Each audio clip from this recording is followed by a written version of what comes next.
Welcome. Today we're going to be sewing the Merano Balloon Sleeve Blouse from moodfabrics.com. The first thing you want to do is only print the first page and ensure that this square measures exactly 2 inches by 2 inches. If it does not, adjust your printer settings and reprint the first page only until you get that perfect.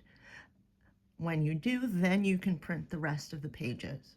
On the bottom right-hand corner, you're going to see a diagram showing you what all the pages look like after you print them and assemble them. I've set up my printed pages and I haven't attached anything yet, but the first thing I'm going to do is I'm going to cut on this dotted line so that when I attach them like this, they'll line up. And then I will attach the first row, and then I will attach the second row, and so on and so forth. So this is the first row. I'm going to hold a piece of tape, and then I'm going to line up that circle, and then I'm going to line up the bottom circle as best as I can. And after I'm done, I'm going to make sure these lines are correct. And then I'm going to put a piece of tape on the bottom,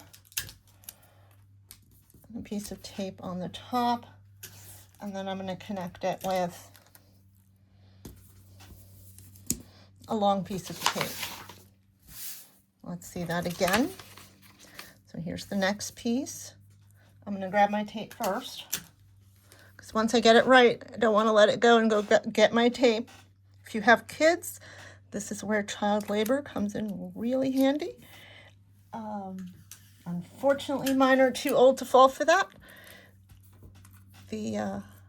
So there we go. All the lines here match up. And that's the most important thing. All right, and then you just keep going with the next row. So this is A4, A5, A6. I need B4, B5, and B6. You need to measure your bust, your waist, and your hips and compare them to this size chart. Most of the time, people don't fall into the same range for all of their measurements, so I will teach you how to blend your sizes on the pattern. For this example, we're going to use my measurements. My bust falls under the 6 to 8 size. My waist falls under the 10 to 12 size, and my hips also fall into that 10 to 12 size. So we're going to teach you how to blend that together on the pattern. You measure from your neckline to your bust line, and then you measure from your bust line to your waist. Okay, you're going to take a tape measure and go measure yourself. Okay, so I measured myself, and this is my bust line, this is my waistline. At my bust, I'm a size 6'8" according to their size chart, and at the waist, I am a size 10 to 12, okay? So I'm going to show you a very easy way that's called, blending, okay? So what we're going to do is we're just going to put a piece of tracing paper over our pattern, and we are going to trace the smaller line.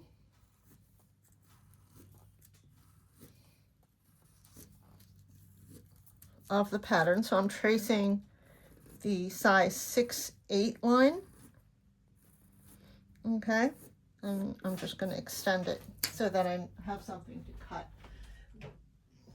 Also, it is important to know where you started. So let's go ahead and trace that. So I have a point there. Then I'm going to go ahead and cut this out on my tracing paper.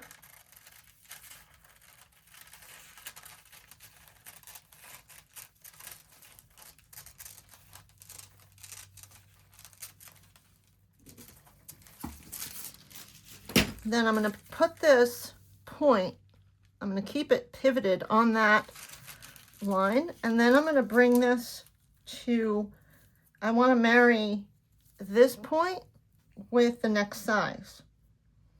Okay, so now if you see, this point is on that 6/8 mark, and this point down here is on that the next size down. Okay, so all I'm going to do is on my pattern, I'm going to draw a new line.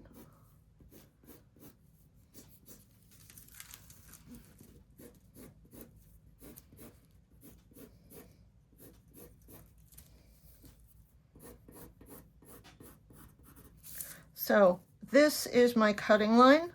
I'm not going to use this line or this line. I made a new line for my individual size. Okay. Now I like my shirts long, so I'm going to go with the longer. The next pieces of this pattern are the facings, the front and back facing. This is the back facing. This is the front facing. And in case you don't know what a facing is, here is another blouse that I made from a mood pattern. I didn't finish it, but this area right here, this thing is called a facing. You attach it to the outside so that you have a nice seam at the edge. So this is what's called a facing, okay? Now, since we did not adjust the front of the pattern below the arm, we are not going to adjust the facing, okay? However, because this is the facing that's going to go on the top, this part goes around the neck, and this goes around the sleeve. When we adjusted for the bust and the waist measurement, we started with the bust measurement, and that's what this is derived from, so we don't touch this. We just use whatever bust measurement that you chose. So I chose a bust measurement of a 6/8, so I'm going to find my 6/8 line, and I'm going to highlight it, and then I'm going to cut it out. After you're done blending and figuring out your size, it is very advisable to highlight your cutting line, your pattern line, because these lines can get very confusing, okay? So I'll just point out that here, you see I drew the line over where my pencil drawing was to combine the sizes from the 6/8 to the 10/12. Over here, you can see there is a dart. It's a point that probably you have to match up with another point. So it's very important to preserve that marking and transfer it onto your pattern. So this is the front. So if we go to the back, you're going to see the same marking on the back. So when we come to sew, we're going to mark those points on the fabric, and let's call them notches, and we will combine. We will combine we will put those pieces together. That's how you know how to match them up. Okay, now for those of you that did the rabbit pin cushion with me, I included a line like this. What this represents on any pattern is that this edge is to be placed on the fold of the fabric. So you're not cutting two pieces of fabric here, you're cutting one piece of fabric, okay? So the front is one continuous piece. There's no seam in the middle. So we put this line on the fold of the fabric, okay? Now, when I talked about the facings before, if we put the facings right up against the pattern, you will see it's a mirror copy. So here's the back, and here's the back facing. So this edge right here is going to be sewn along this edge right here. So for example, if you had any other pattern and it says to make a lining and you want to use different fabric and make a facing, this is how you would do it. Sometimes the pattern comes with a facing and I choose to make a lining. So what that would entail is just making an additional set of these, and instead of sewing a facing, I would sew a lining.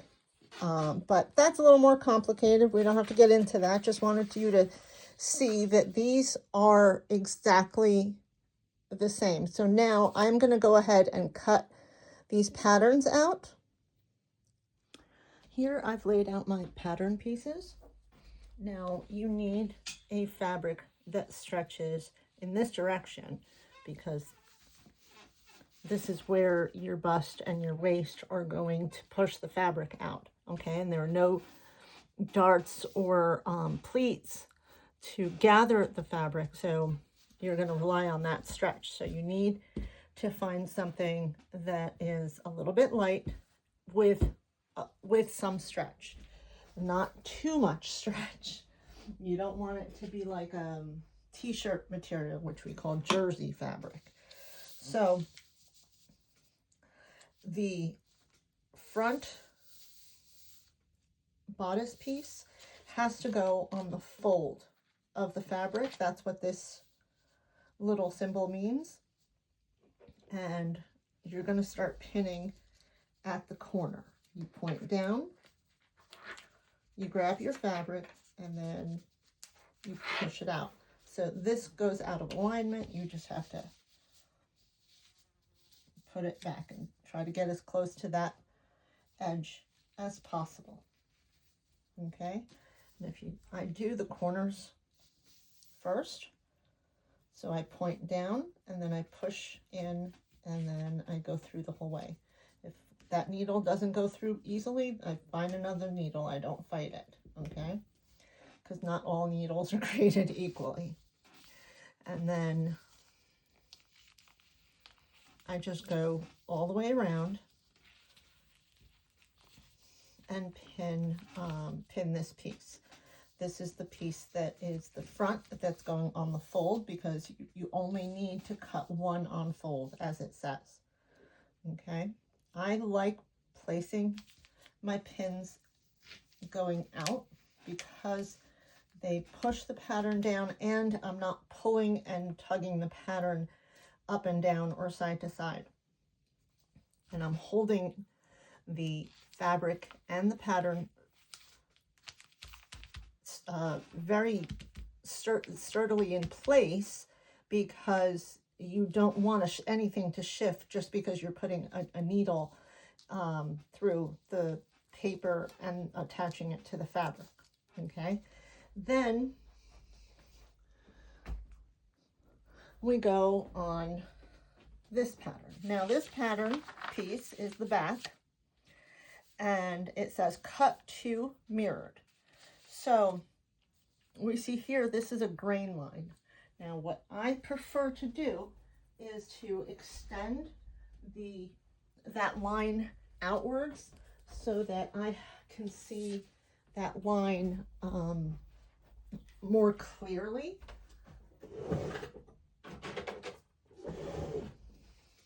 Because you want to make sure that line is parallel to your selvage. So what I do is I take this line and I just extend it out, okay? And I just double check it to make sure that I did it properly. So I have about 5 7/8, and I just double check that I have the exact same measurement here. So I measured from this edge to that line to make sure it's proper. So then I'm going to measure from the grain line to here, the edge of the fabric, which is called the selvage, and I have exactly 6 3/4 inches. Okay, I'm going to take a pin and I'm going to put it right on that side of the grain line. So again, we have 6 I moved it slightly, so it's just shy of 6 3/4, but I'm going to keep my finger there, right there, and this is where I want that line to go. So then I move the pattern piece so it's exactly the same distance on both sides. Again, this is, I just put my finger right there, and I just check and double check. So now I'm positive that this grain line is perfectly parallel to the selvage. Okay, again, the selvage is the edge of the fabric where they take it, roll it on the spool to make it. Okay, and before we even started, I made sure that these two were exactly even, and I straightened out my fabric and all, but I assumed that was basic, so I didn't cover that, but just in case you need that reminder. Now, this piece says cut 2 mirrored, okay? This piece says cut 1 on fold, okay? So this is the front facing, and this is the back facing. The back facing has an opening, so we don't have to put it on the fold. So we're going to do the same thing with this grain line, okay, just to make sure that it's perfectly parallel. One thing you can do is you can just make sure your ruler is parallel here, and then adjust that grain line. So again, I'm going to make sure that is parallel, and I'm going to adjust the pattern so it's perfectly parallel. Then I'm going to start pinning.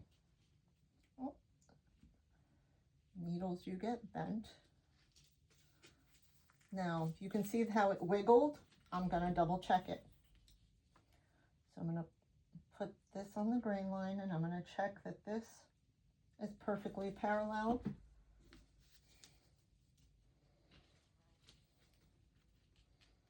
You know, some people might disagree with me, but I don't think that the facings are as important as the actual garment because they're not really seen. But it is important when you're dealing with stretch fabrics, because you do want them to stretch the same way that the garment is going to stretch for you. Okay, then we're going to go back to the front facing,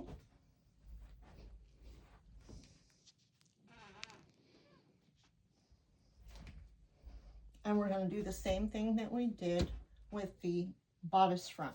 Okay, the grain line, if they tell you it's on a fold, the grain line is always going to be parallel to that fold.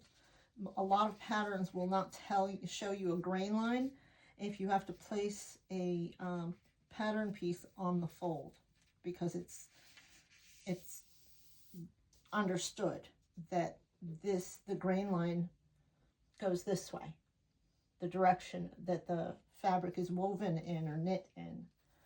Okay, so I always start from the corners, and I put the pin to come out at the corner, so it kind of, the end of the pin holds down that corner for me. Okay, then with long pieces like this, I don't pin at the end, I go piece by piece. So I start pinning upwards and then around. But there's no right way, there's no wrong way, as long as it doesn't shift from you. As long as you can get it secured to the fabric. Some people always also like using weights. I personally do not find them useful for this type of fabric. Maybe if it was like a light sheer that wiggles and moves around a lot, then I can use weights. But fabric weights are pretty much really heavy, just heavy pieces of anything. They come in a lot of different shapes and sizes, and some people just rather put weights on it and then cut it out with a rotary cutter. We're not going to do that today. We're going to use regular scissors.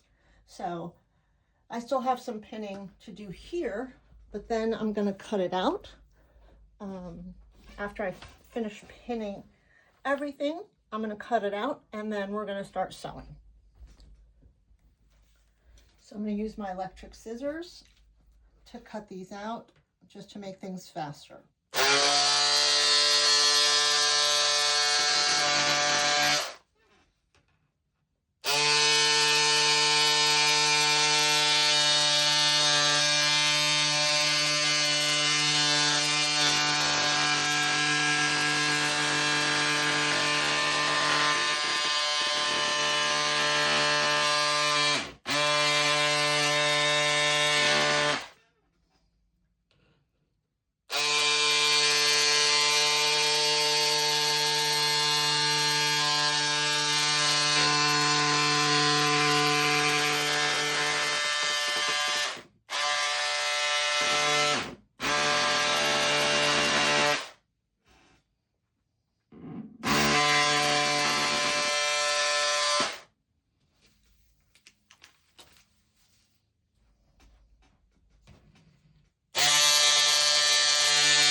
Now that we have all of our pieces and our interfacing, all the fabric is cut, but I'm not taking them off the paper because now we have to mark those notches that we had highlighted. So on the way I'm going to mark the notches is just through, now the seam allowance on Mood Patterns is only a 1/2 inch, okay? On regular commercial patterns like Simplicity and such, they're 5/8.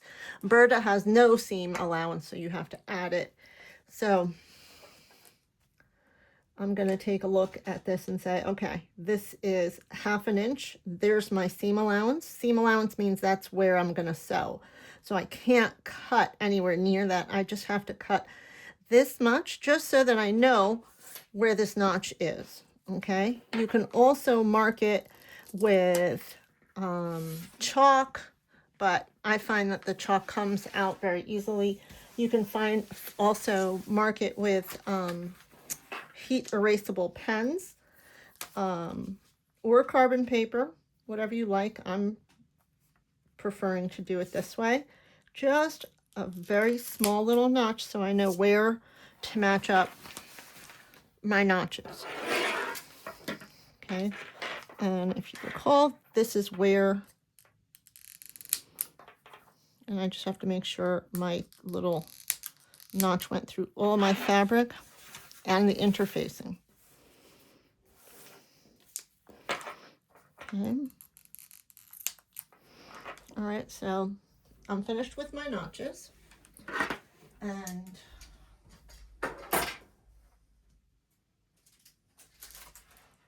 now the next thing is I'm going to put these aside, and we're going to work with our facings first, okay? So we're going to take the pins out.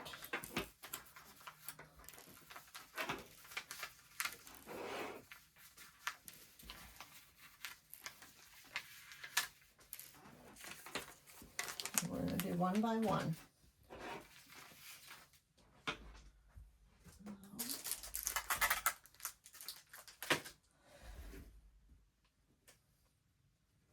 What I usually do is I just put a towel on my work table and just iron on top of that towel. Just use an old crappy towel. As long as it's clean, you should be good. Now, the front of the fabric was on the inside, okay? So this is the back of the fabric. That's where I want to apply the interfacing. So I'm going to take this piece. This is the back. The front is on the bottom. And then this is the opposite piece, okay? So just to make sure that I have the opposite side, I like to lay them out in front of each other, so I'm not putting the interfacing on the wrong side. So now I know that they're opposite. And this is the back, and the underside is the front. I'm going to take my interfacing, and I'm going to find the rough side. So this is the rough side. So the rough side goes against the fabric.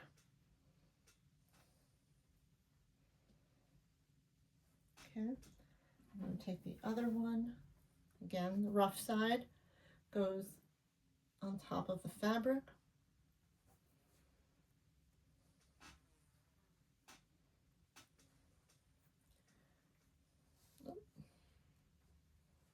We'll adjust it again before we have to iron it. So my towel is folded weird. So I'm gonna straighten it up.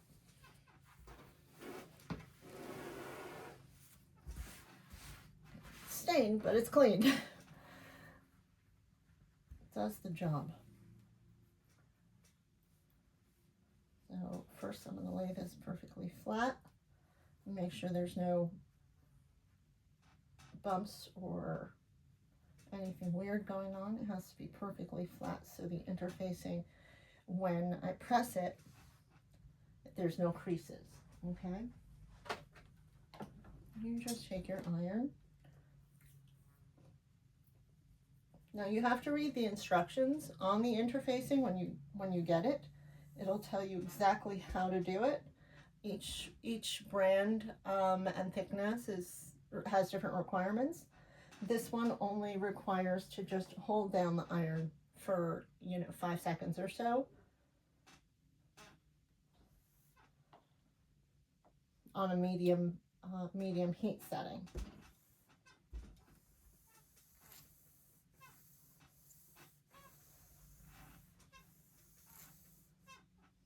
Okay,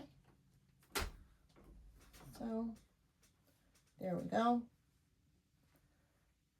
That's the first piece. And then just to make sure that you always check yourself, okay? Never do anything just once, because it's a very easy thing to make a mistake on. So this one seems awfully wrinkled, so I'm going to iron it before I put the interface on.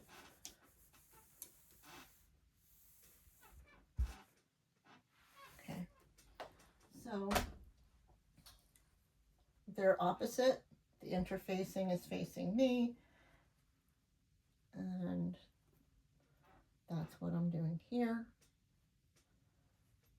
Put it down and just the same exact thing.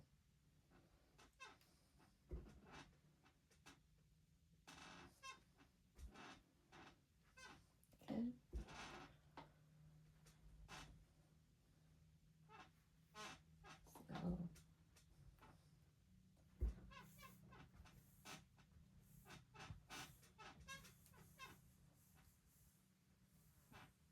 Okay. Now that that's complete, I'm going to set them aside, and then I'm going to do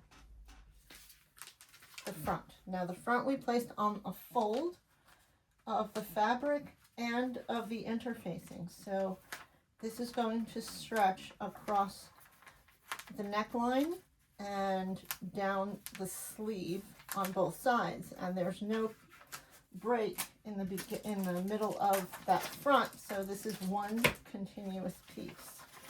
Here it said cut one on fold, and that's what we did. And the inside is the front and the outside is the back. So I'm going to place the front down and the back up. Okay. I want it to lay perfectly flat before I start putting the interfacing on. Okay. And just keep going over it until it's perfectly flat. It's a little bit difficult, not difficult, but you have to do it several times because of the curve. Because once you put that interfacing on, it's going to stay that way. And you don't want it to have a different shape than the pattern piece. Okay, so we did that. Then you have to locate the part that's scratchy versus smooth. Open this up. The scratchy part is on the bottom. The scratchy part is what is going to adhere to the fabric. So try not to move the fabric when you're putting the interfacing down, because we went through a lot to get the fabric perfectly flat. So to make sure this is good, I am going to start from the middle and work my way out.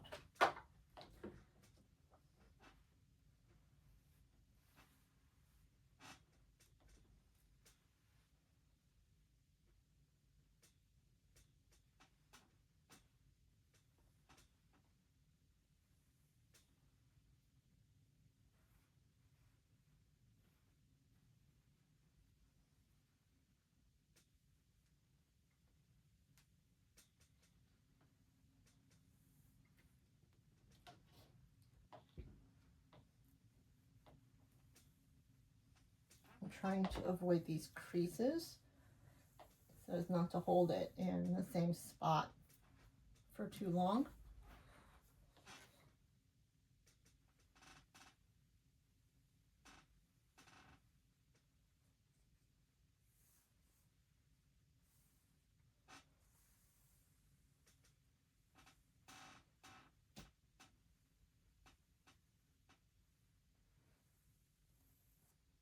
And it's okay if you have the interfacing coming out just a little bit.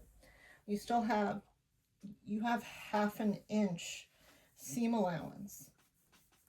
That means 1/2 inch between the edge and where you're going to be sewing. Okay.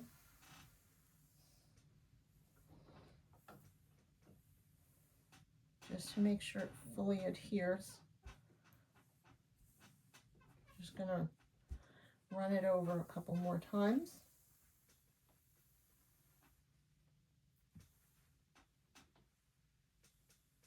Okay. So now we're done with that part. So this is our front and we did our rear. Now we're going to take our interfacing and we're going to connect the front and the back. Okay, so that's our sleeve. That's our sleeve. So we were going to want to sew these ends together. But in everything, we always have to check, okay? So this is the back. This is where our zipper is going to be, okay? And this is the front, all right? So, and with this is the front, right under your chin. So that's the middle right here, okay? And this goes out to the sleeve, so like that. So always check before proceeding. If you have instructions, check your instructions. So now I'm not going to worry about this extra interfacing. I'm going to match up the actual fabric together, okay? And then I'm going to put a couple of pins in there and then I'm going to sew it, okay? Now, in the old days, my mother told me that they used to baste everything with a needle and thread by hand, and then they sew. They must have had the patience of Job, because I do not have that level of patience to go in, you know, and sew everything by hand first. Not that I don't have time on my hands, I just don't have that level of patience. God bless them all who did that. But so now the next step is to sew these two together. So we have one continuous facing on the front and the back. When you sew knit fabrics that have stretch, you need to use a ballpoint needle versus a sharp needle that we use for woven fabric. So woven fabric, the threads to actually create the fabric go horizontal and vertical. And these needles are sharp and they just puncture through the fabric. Now for knit fabric, you need a ballpoint needle so that the sharp needle doesn't catch one of these threads and push it down, or that you don't have skipped stitches. So knit fabric, ballpoint needle. Before you begin sewing on your garment, you need to practice on a remnant from the same fabric. Always put 2 pieces on top of each other, because we don't ever sew just one piece, and then start stitching and see if you get good stitches, okay?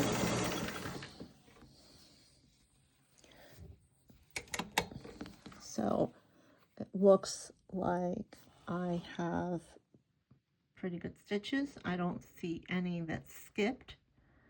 They're all good. I have the machine set on 2.5 millimeters stitch length and no width, because we're doing straight stitching. So I should be good to go. So there are lines to the right of your presser foot on your machine, like this, okay? This is your seam allowance when the needle position is right in the center, okay? So as you can see here, this machine says this is 3/8, this is 5/8, which then this is 4/8, which is equivalent to 1/2. For mood patterns, this is the seam allowance that you want to stick to. That's their guide. When we begin, I'm going to place my fabric so that the end corresponds to this 1/2 inch seam allowance, okay? Then I'm going to crank it by hand a couple times, and then I'm going to backstitch to seal the start of the stitching. Then I'm going to continue while my eye is over here, not over here. I want to make sure that I stick to that 1/2 inch seam allowance, and when I come close to the end, I'm going to backstitch just once at least, and then I'm going to finish. After you sew these ends together, it's very important to press them open. So this is the edge that's going to be sewn to the garment. This edge is going to be hanging down inside the garment. So it's not going to be sewn to anything. So you want to finish this edge. Now you can do it in several ways. You can use a serger if you have one, or you can use an overlock stitch on your machine if your machine has an overlock stitch, or we can hem it. The instructions say to hem it, but I am going to use a zigzag stitch along with a straight stitch to just finish off these edges. The next thing we're going to do is we're going to start sewing the front and the back bodice pieces together. Okay, so we're going to first take the front piece. It's one piece that's cut on the edge of the fabric.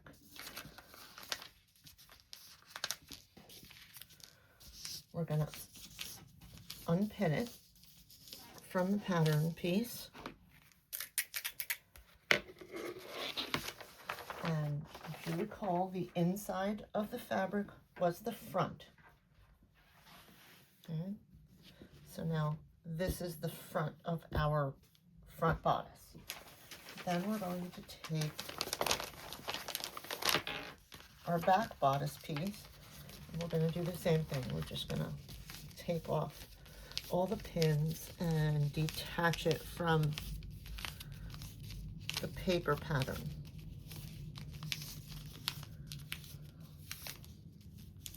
Okay.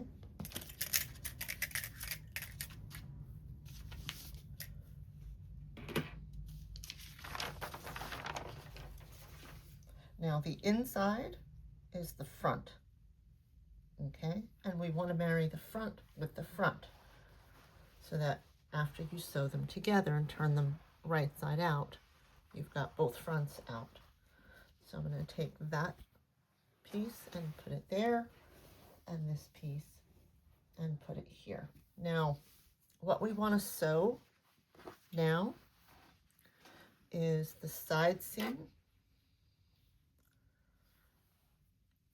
and the underarm seam. So we're going to match this up and pin it all the way down, and we're going to do the same thing here. So you want to get it as close as possible to match, and then you want to get your pins in there securely.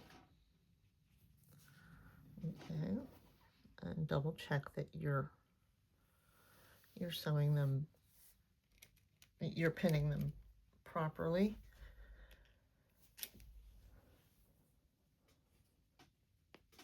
Okay. Now I'm going to take this to my machine, and I'm going to sew 1/2 inch seam allowance using the guide, the 1/2 inch guide on my machine.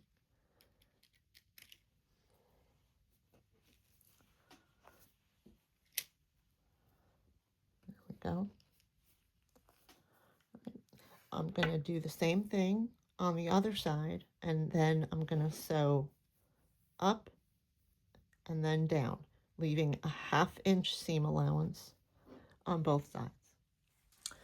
After you pin it, it might be helpful to mark where you're going to pivot, because you're going to sew all the way up, pivot, and then sew down. So to determine where you should stop your sewing machine and pivot, you might find it helpful to mark that. So I have this handy tool that I set to 1 1/4, and I have a heat erasable fabric pen. Before you mark your garment, you want to test this.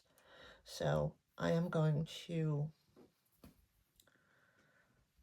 test it on a piece of scrap fabric, and I'm going to take my iron to it and make sure that it disappears fully, and it does, so I'm good. Now I'm going to take my marking tool. If you don't have a marking tool like that, that's fine. You can just take a measuring tape and measure a 1/2 inch up and mark it, and measure a 1/2 inch up and mark it, and just keep going with that 1/2 inch measure, kind of extending this line visually, and keep going. I like this tool because it extends that 1/2 inch mark for me. Okay, then I'm going to do the same thing on this side.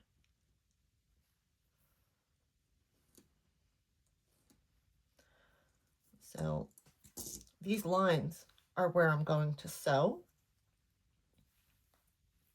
So you can tell this is going to curve in. So I'm going to curve this line inwards slightly and extend this line out. So when I'm sewing, now I know I'm going to pivot at this mark right here. So I'm going to continue sewing, pivot, and then continue down.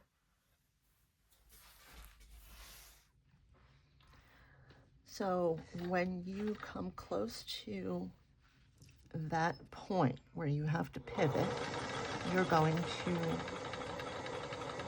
keep sewing, and then you're going to stop when the needle is down. You're going to lift the presser foot, and then you're going to shift your fabric so that your machine is pointing in the other direction on this line. And then you're going to continue sewing the rest of the way. And that's how you're going to be able to get that sharp pivot. Now that we've sewn both sides, I want to get rid of my marking, so I'm just going to run my iron over it until it disappears. Then, if you notice, we have this sharp edge. So if you're lifting up your arm, you're not going to be able to lift it up. We have to cut a little bit into here. Now, first you cut up. Do not go near that stitching, okay? You don't want to cut what you've done. And then you want to remove a little bit of slack. You want to remove a little bit of that thickness. So you're just going to cut the seam allowance very thin, like that. And the same thing here. You can use your fabric scissors for this.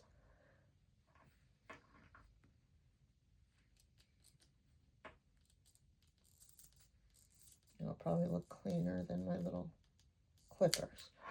Just be sure not to go near, don't touch those stitches because you don't want to undo what you've done, okay? And we'll do the same thing on the other side. The next thing we want to do is attach our facings, okay? So here's our facing, here's the front, here's the back with the interfacing, okay? So we'll put that right here. We're going to turn this down, both sides of the back, and this is our front. So you're going to find the center front of your facing. Okay, so this is our center front. Here is the front side of the fabric. This is the back side of the fabric, also referred to as the right side and the wrong side. Okay, so you want the right side of your facing to go up against the right side of your bodice piece. Got some interfacing pieces sticking out, but so now you want to line it up. It's best to line it up at the points. I'm going to ignore that little overlap of my interfacing and use the fabric, not the interfacing, when I'm matching up my pieces.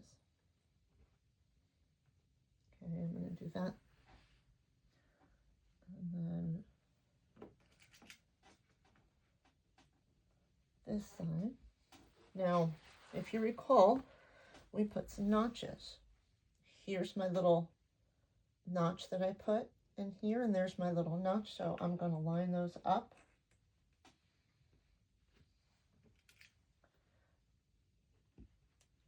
And then I'm going to pin that down. Then I'm going to go and pin the rest of the way down. I'm pulling this back, and I'm seeing that this seam goes with this seam. But one thing I forgot to do was iron this seam open. So that's very important to remember to do. So I'm just going to pull out my tailor's ham and just get that done quickly. I am going to go back and iron this open as well, but not right now. I'm going to attach the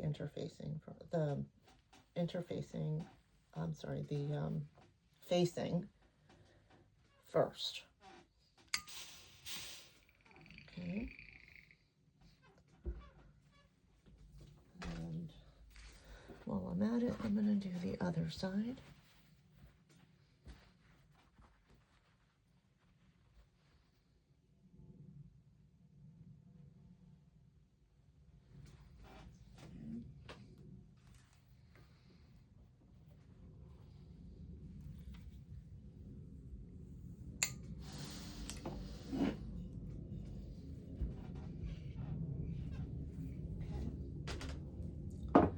Now I'm going to go back to where I was,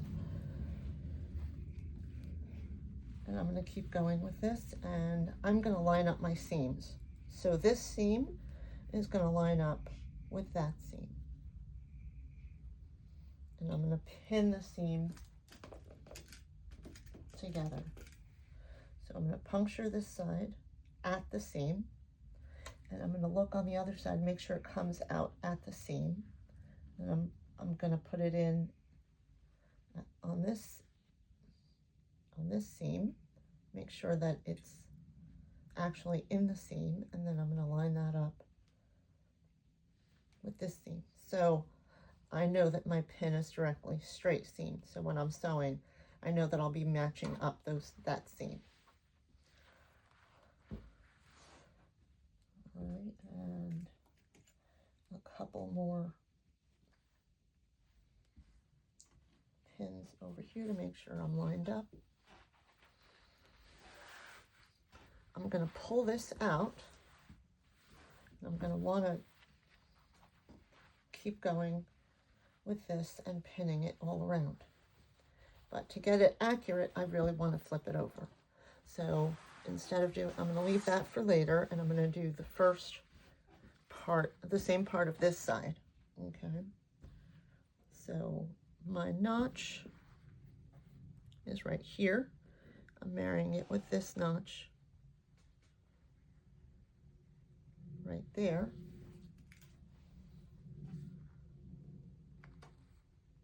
Put a pin like that, and I'm going to lay it flat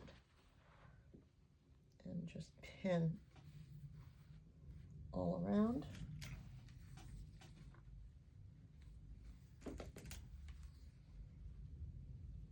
And then I'm going to again do the same thing with this seam. I'm going to match up the seams.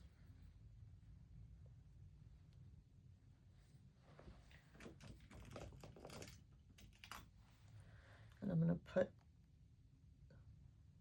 my pin in this side, make sure it comes out that side, right in the middle of the seam, and then the same thing here in the middle of the seam. So these are not lined up, so I'm going to do it again.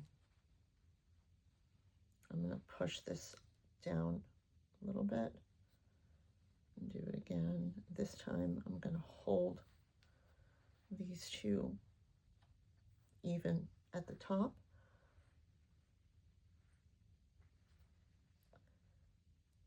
And there we go.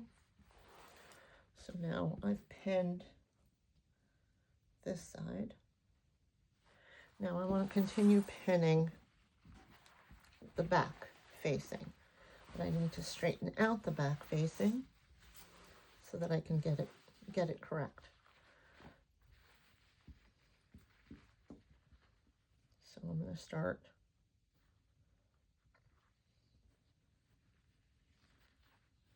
lining it up over here.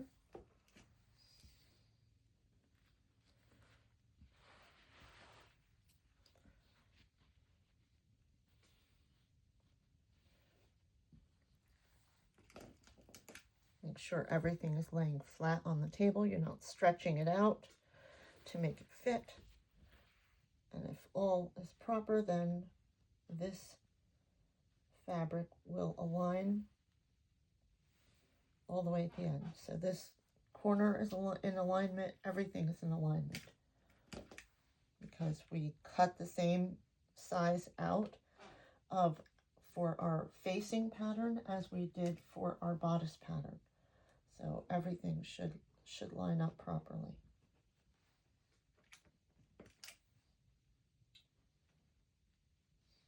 Okay, and we're going to go to the other side, and we're going to do the same thing.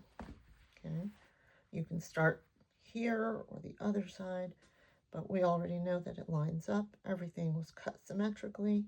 I'm going by this fabric.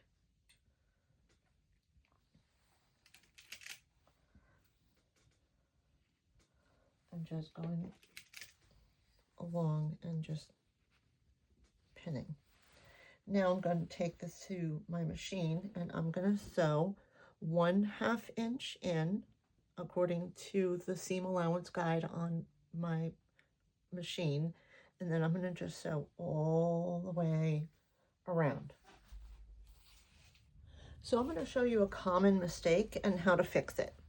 So when you're sewing, you should have these seams open on both sides. In this case, this side slipped away from me and it bent inwards. Now this is not a big problem, but it should be fixed. So this is a seam ripper. You're going to take your seam ripper and you're going to open that seam up, and you're just going to sew over it so it stays open. You don't want to end up with this because then you have too much bulk and it's not going to lay flat on your body. Now I didn't have to sew the whole thing.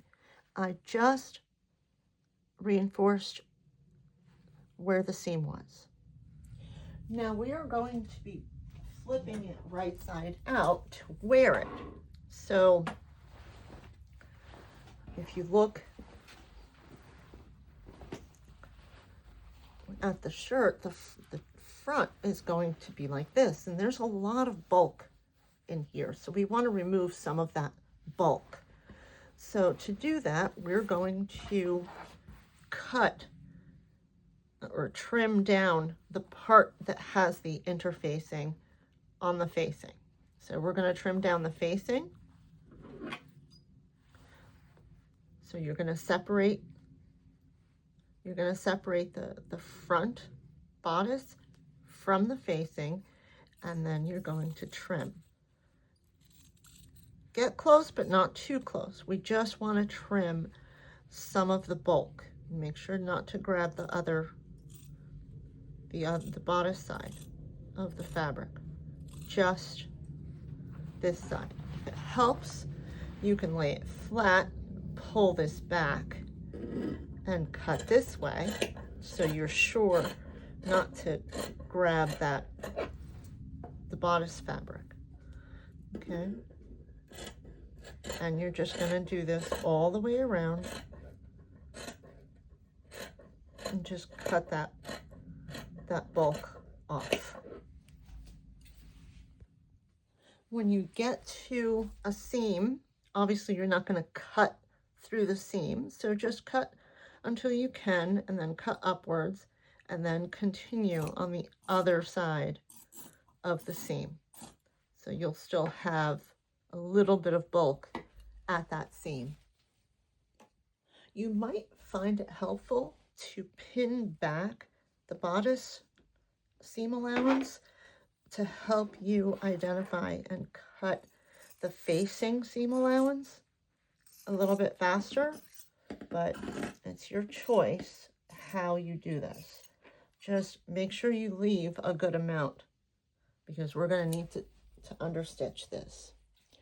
So here's our shirt all assembled. Now I'm going to iron these side seams so they lay flat when opened. The other thing is that in the instructions it does not tell you to understitch, but I find it tremendously important. So to explain what understitching is, we're going to be turning this facing to the inside and ironing it, wanting it to stay there. It's easier to stay, there's nothing keeping it from rolling back and forth. So by understitching it, you're stabilizing it. So you're going to take this seam allowance and you're going to iron it towards the facing. Okay? And then we're going to stitch very close to that seam line on the facing side. Okay? So let's do that now. Now we're going to understitch. Okay, so here's the seam allowance. This is the facing, and we want to sew the facing to the seam allowance, but very close to the original seam. So we're not going to use these guides. We're going to use a guide on the presser foot to get this seam allowance proper. Now there are a lot of presser foots out there to help guide you. So we can change this presser foot, or we can use this one. To understitch, place the fabric under the presser foot with the facing to the right and turn it underneath and ensure that the seam allowance is on the side of the facing. Then you're going to stitch a very narrow stitch very close to the seam. Okay, and this is what it's going to end up looking like, and you want to do that all the way around. So now we finished understitching and we're ready to turn it around. But as you can see, say we turn it around, you see how it bunches up here and here? That's because of this. Okay, so there's just too much fabric on that seam allowance on these curves. So the way you want to do this is you just want to cut out notches. Don't go near the stitching. Okay, you just want to cut out notches all the way around to alleviate that bulk, so that when we turn it right side out, you're not seeing any fabric sticking out or puckering underneath. Okay, so we're going to do this all around any curved edges, including these 2 points here, these 2 corners. So you want to just take a decent notch, not going near that stitching. Okay, and you're going to do it around everywhere. If you would like to use your scissors for this, do not, under any circumstance, cut from this part of the scissor. Always just the tip. Okay, if your scissors are not sharp enough at the tip, you need to get ones that are better or sharpen the tip. I'm sure there are vendors that do knife sharpening. So never ever go like this, because you will most definitely cut into your fabric. Always use the tip of your scissors. So this is how it looks after we've cut out all of our notches. We do not need to notch any areas that are just straight, okay? The neckline and such, okay? Now we're going to turn it right side out, and then we're going to start pressing, okay? So you want to turn the whole thing right side out. I think you spend as much time or more time with your iron than you do your sewing machine. And that's what makes a garment actually look professional. It's that iron. So you're going to take this, you're going to push as far as you can so that you get a nice crisp seam. So this is what it's supposed to look like. Now, what I like doing is attaching this to this. So one way to do that is to just hand sew it together. I don't prefer hand sewing. So what I'm going to do is I'm going to flip this around. Okay, I'm going to flip this around. I'm going to go like that. Then I'm going to take these two on the outside, and then I'm going to sew them. I'm just going to tack them together, just like that. Okay, so I'm just going to sew about 1/2 inch or so right there, just to attach the facing to the bodice at the seam. I left this so you can see what I did. So here are my threads. So you can see I started right here and I ended right there. Somewhere in the middle of the seam allowance. Doesn't really matter exactly where, but just want to tack down the facing so that it doesn't separate or pull out. Some people prefer hand sewing. I personally don't. Okay, so now we're going to flip this back, and now it's attached. It's not going anywhere. Okay, then we're going to do the same thing on this side. So let's look at what I did again. Okay, so I want these two seams to go together. So I'm going to hold these two seams together and I'm going to flip the rest over. Okay. And then I have these two seam allowances underneath. And I'm just going to put a pin where I want to sew and pull apart as much as I can. Then I want to probably put the needles this way so that I have a start and stop location. And I want to make sure that I'm pulling the fabric away from the seam allowance so that I have a clear path to sew in that seam allowance.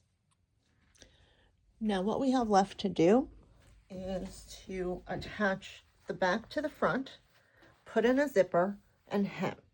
And also, if you'd like, you can put a button at the top as the instructions show us. Buttons look cute. So first thing we do is we're going to grab our pattern and look at this notch. The instructions tell us that we're going to sew from this notch to this corner. So I marked that with my heat erasable pen on this side and also on this side. And then we're going to start sewing that. So I threaded a pretty thin needle because this fabric is pretty thick. And I just put a knot at the end. And I want to start at this point that I marked, but I don't want that knotted end to show. So I'm going to go underneath and I'm going to stick my needle from the bottom into that little point. And I want it right at that edge. Okay. So that's how we're going to start, and we're going to ladder stitch. What a ladder stitch is, from the outside it looks like a ladder, and underneath it goes diagonally. Okay, so now we're on this side. We're going to pull to this side so the stitch will go straight across, and then I'm going to pull it diagonally. Okay, from underneath it goes diagonal, from up top it goes over, straight over. So straight over and then diagonal,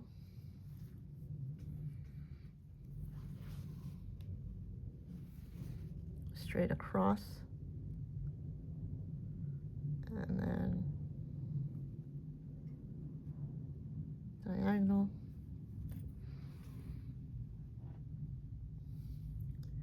straight across, diagonal, straight across, diagonal. Then when you pull, you don't see the thread, okay? It'll be gone when you pull the thread tight, okay? And we're going to do that the whole way until here, and also the other side.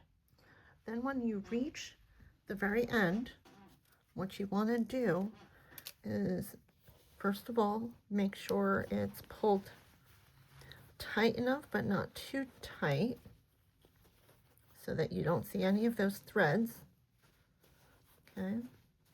And this will go, all these ridges will go in when we press it, okay? Then you want to go back and forth a couple of times here.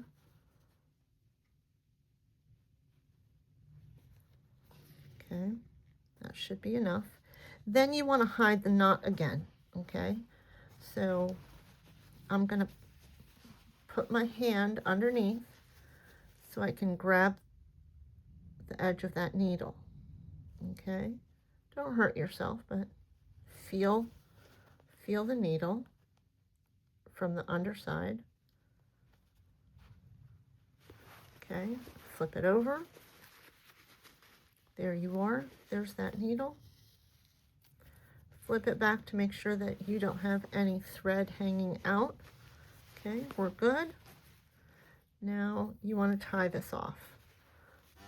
Everybody has a different method, but the one I find most useful is you take a very small piece of thread from the fabric and you leave a little loop at the end, and then you put the needle a couple times into that loop, and that makes a knot, okay?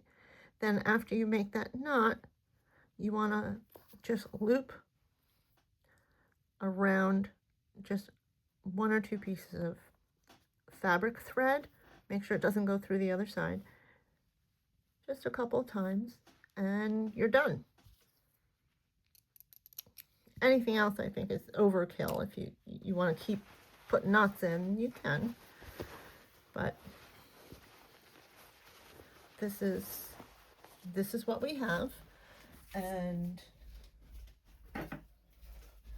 let's see how it looks after we press it. Okay. So we're going to grab our iron.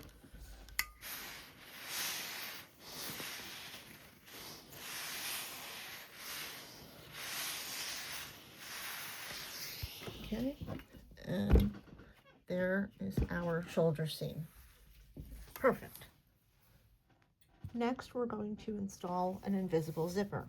Now, all an invisible zipper is that when you close it, that you don't see the teeth. Okay, the teeth are on the inside. Regular zippers are this way. They open and close, and you sew them a little bit further out. So it's very easy to mess up installing a zipper. The key to doing it is to remember which side goes on which side. So this side will go on this side will go on this side. Don't reverse it, don't play around with it. Now, all you have to do is you lay them out and you flip them. Okay, so in actuality, what you want to do is you want to see that zipper be attached like this, and eventually when you open and close it, that's how you want to see it. So if that helps you, you can do that and then flip it over, and then you'll understand the direction of where the zipper is going. Okay. Then you want to measure out that 1/2 inch and place that zipper exactly in that 1/2 inch mark. Now you can mark it several different ways. We're going to use our heat erasing pens to mark 1/2 inch. Okay, and I'm going to use this tool. Okay, so my 1/2 inch is right there. So I'm going to put that there. I'm also going to confirm with my regular tape measure that this is indeed 1/2 inch. It is. And I'm going to open that up, open that side up so I see the facing. Okay, and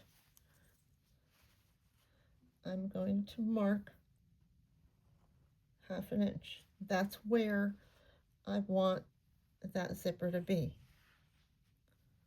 I want the sewing to be consistent. Okay, now this pattern calls for a 9-inch zipper. I prefer 10 or 11 inch because I remember our bust point was here and I wanted the zipper to go down to that bust point. So I would prefer 10 inches rather than 9, but it's up to you. So now again, the zipper is facing you. You're going to take the right side, you're going to face it down, you're going to pin it, and then we're going to sew. Another thing that's advisable is to iron your invisible zipper prior to installing it. This will help you be able to sew as close to the teeth as you possibly can. So this is a presser foot for an invisible zipper. You can see that it has teeth in there. This is also a presser foot for an invisible zipper. You can see the teeth in there. Now the way this works is that as you're sewing, the teeth go in there while the needle goes in there. Now personally, I prefer the plastic one. I feel like the teeth are deeper. It leaves very little room for error because it has that single hole versus the wider hole. So we're going to be using this one today to attach this invisible zipper. The only downside is I have to take out this whole thing because I can't fit it underneath unless your machine should, some machines have like a little bit more leeway if you pull the lever up. Okay, now before I do anything, I am going to hand crank number 1 to make sure that it's not hitting the plastic part, that it's hitting the center of that hole, and number 2 so I can pull that thread down and out so the thread is not coming out of the top. Then I am going to start. I have this pinned down. We marked where I want the sewing, so you also have to remember that this was our 1/2 inch seam allowance, so we're going to be sewing along that line. So I'm going to remove that pin and make sure that this is open all the way, and then I'm going to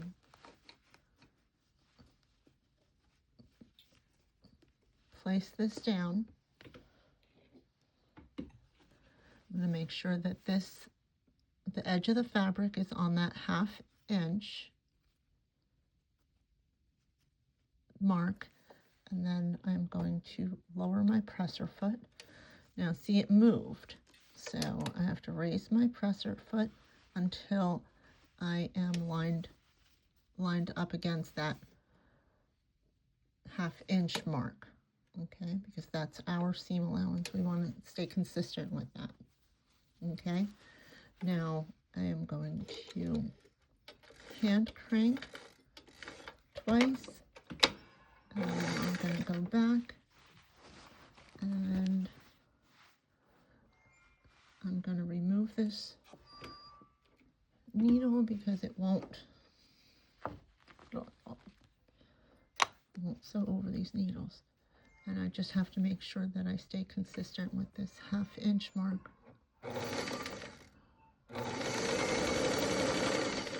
Okay. I might be going a little too fast. Don't go fast.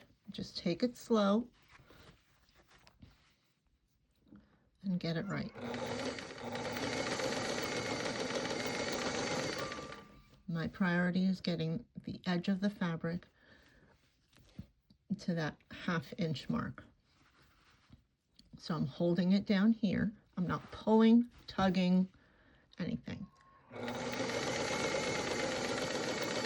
I'm just guiding it so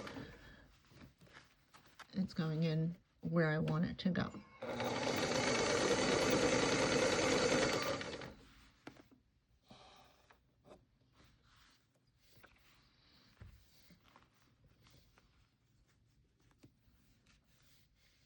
And I'm holding it down and just sewing about 1 inch at a time.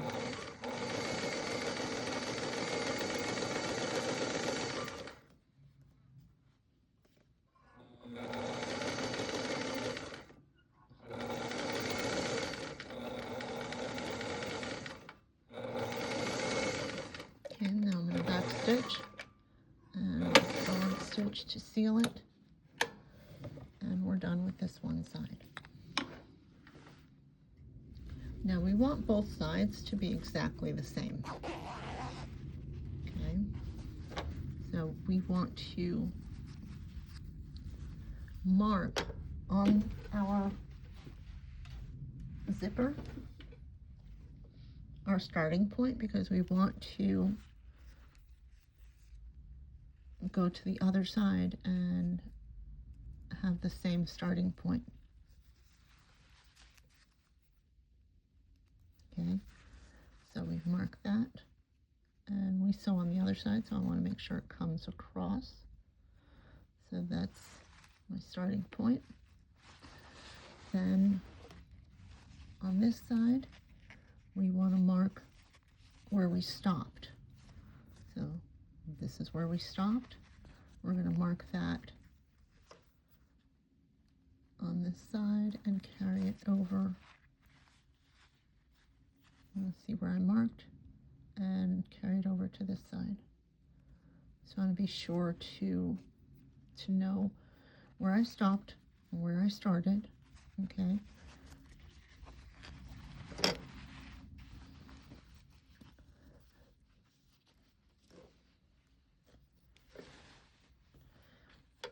So I want to be sure to mark, this is where I'm starting this is the part that goes right under the seam on the other side. Okay, so then we're going to get the other side.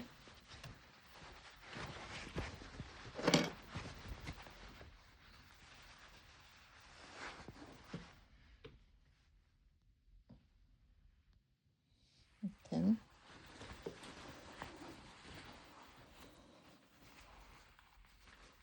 And that's exactly where we want it, right? That's where we started. If I extend that up, that's where we want it.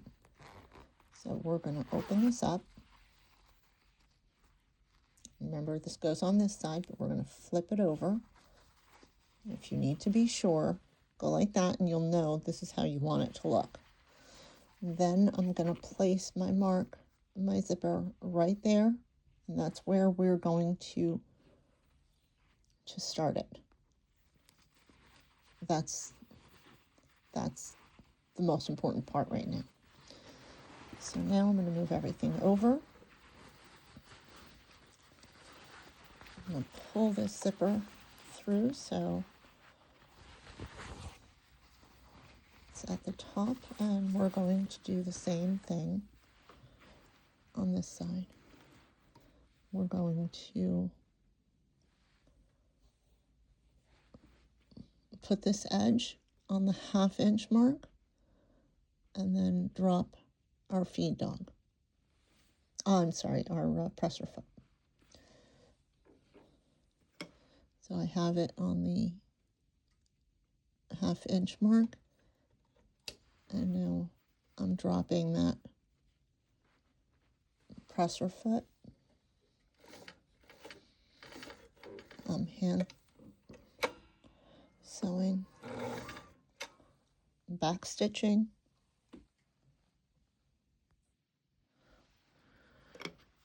and then I am going to make sure that my fabric is on this 1/2 inch mark.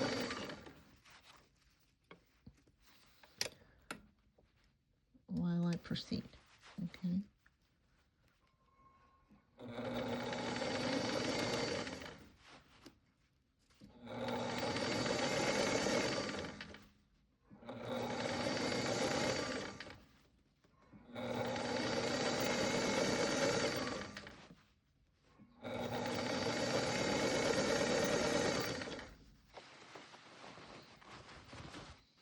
Okay, and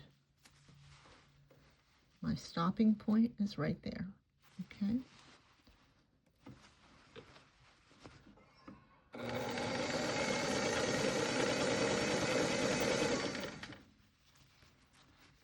Almost there.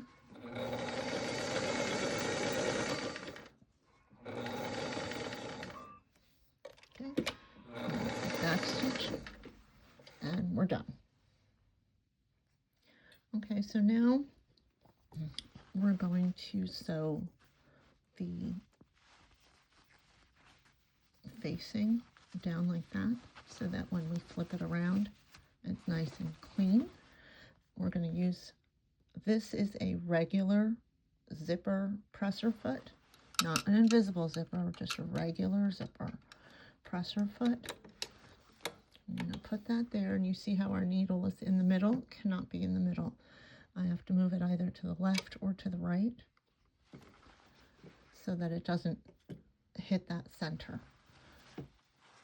All machines are different, so you have to learn how to install a zipper foot on your machine.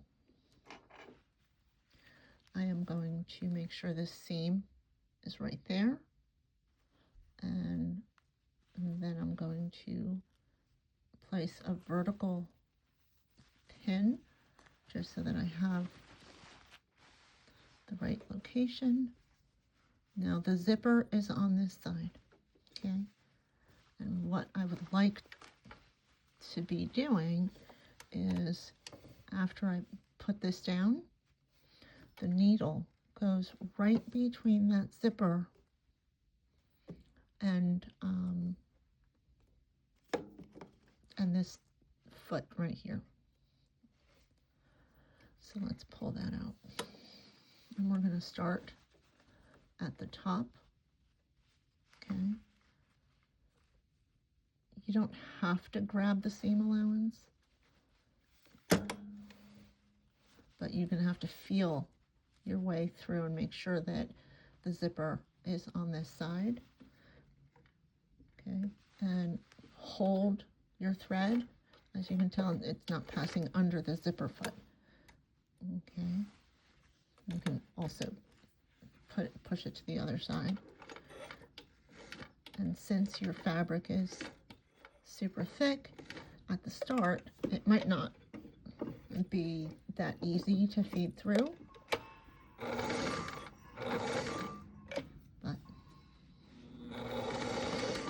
if you need to feed it through, you can always use a tool to get it through that hump.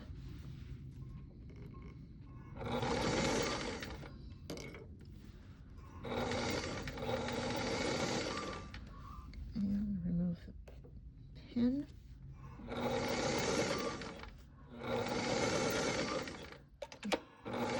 And then back stitch. Okay, and let's see.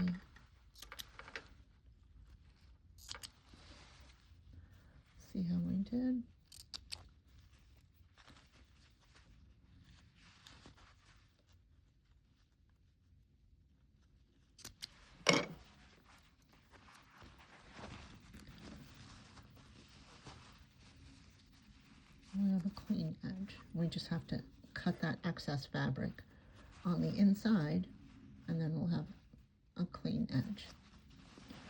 So all this excess needs to be snipped diagonally so that when you flip it over, you don't have all this bulk. Now we want to close the rest of the back center seam. So what we're going to do, and it's important that we end it on the same spot on both sides. So we're going to close the zipper,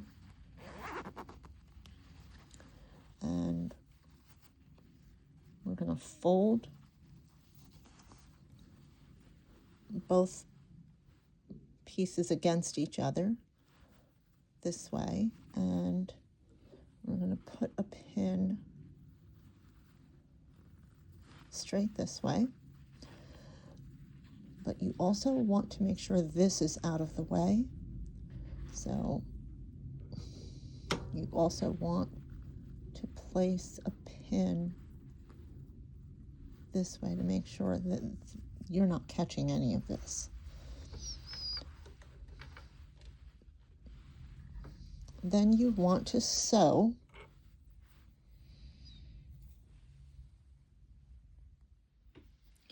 in this area right here, and then continue down with a 1/2 inch seam allowance. So we're going to move our needle to the other side of this presser foot, and we're going to place our fabric right there. So I'm going to pull this thread to the other side. You always want it to pass under the presser foot. Okay.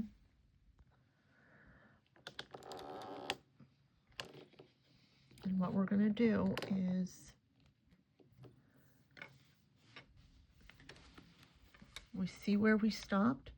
We need to pick up right where we stopped with the sewing on the zipper. Okay. So this is where we stopped right here. This is where we stopped, and that's where we're going to start. Okay.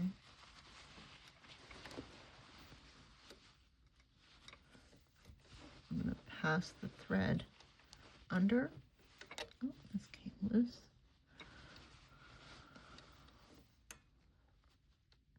And I'm going to put this presser foot down. I'm going to line up my fabric, and while I'm holding the top thread, I am going to start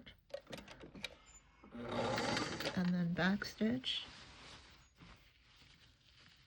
line up the fabric, start, and I should be at that 1/2 inch mark. I am too far, but I'm actually not too far, because if you remember, we placed the needle to the right. So if we measure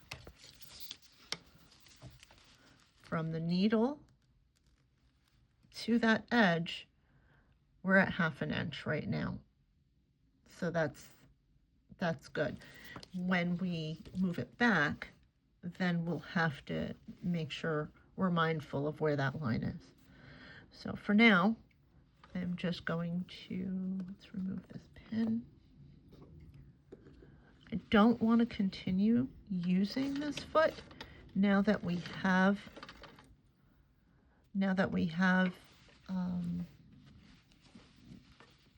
a flat surface to sew on. I'd like to go back to my regular foot, but this is going to be a little bit tricky because I don't want to lose my spot. Okay, so I'm going to lift this up.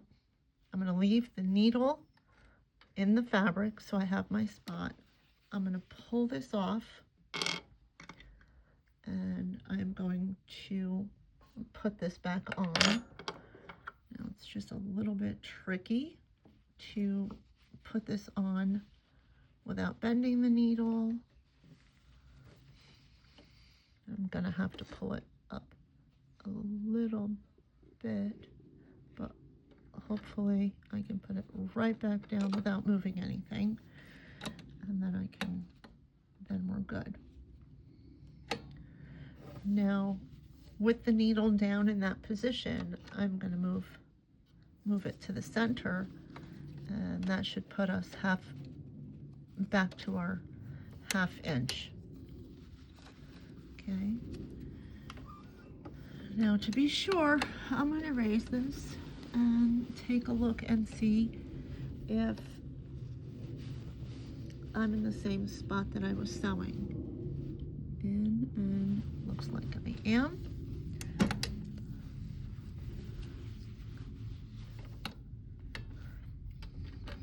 I really just want to be sure. So this is where my needle was. I'm going to go back to that spot. I'm going to wind my thread, and then I'm going to keep going. Okay.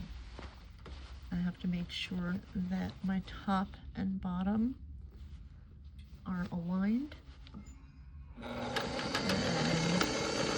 And we just have to sew 2 inches at a time.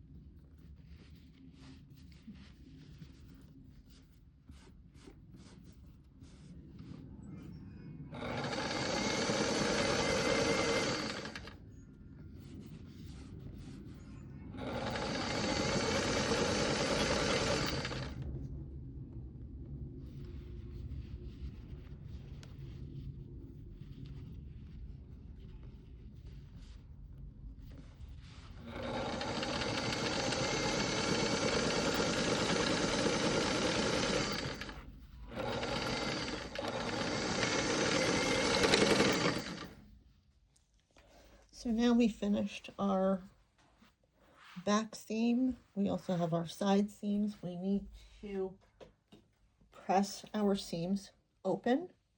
Now, you can, if you have an ironing board, you can slip the ironing board under here. I do not like pulling out my ironing board, so I use a tailor's ham. I also have like a little tiny ironing board that I use sometimes for smaller projects. So, but it's very important to press your seams open.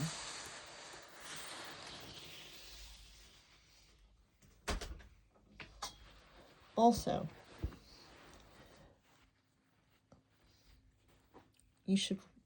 I'm going to go back and I'm going to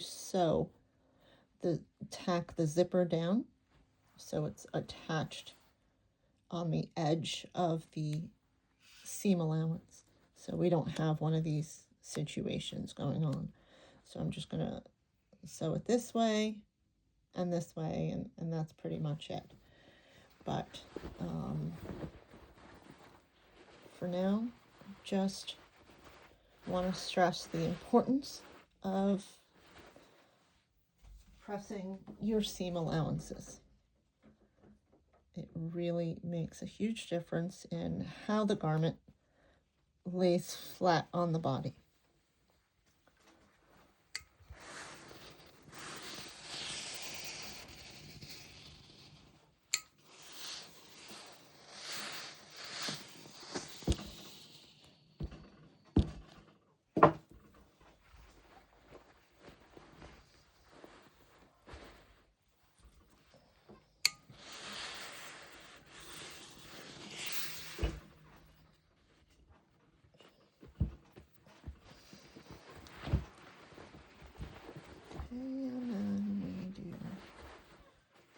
other side.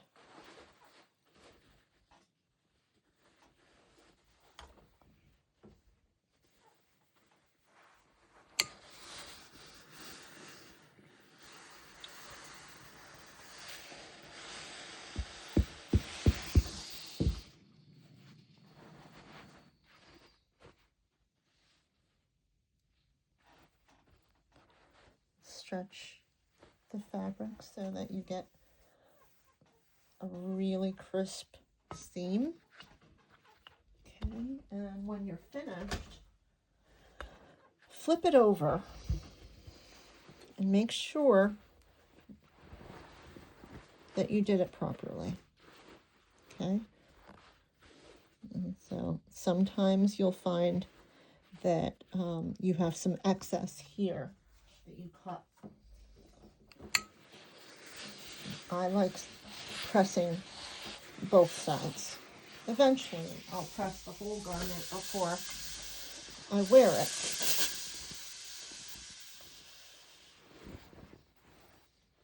But for now, I just want to make sure these seams are nice and perfect as I can get them. Okay. The next thing we're going to do is we're going to hem the bottom. Now there are several ways we can hem the bottom. You can do a zigzag stitch first, or you can run it through a serger, or use an overlock stitch on your machine. An overlock stitch is pretty much a stitch it goes zigzag with 2 rows of stitching, okay? But bottom line, you're going to fold this up and just stitch along the end, okay? I don't think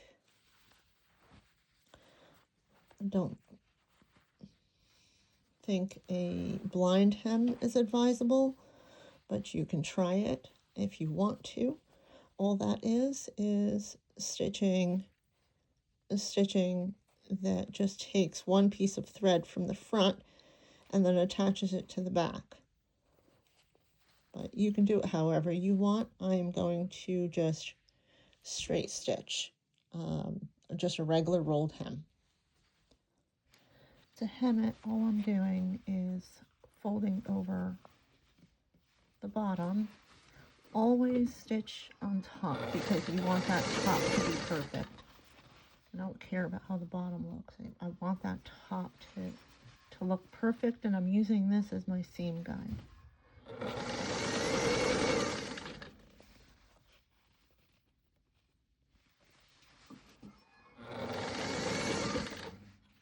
So here's the finished top. As you can see, it's pretty stretchy. It moves, so you're not stuck. The sleeves are just gorgeous. I love these sleeves. And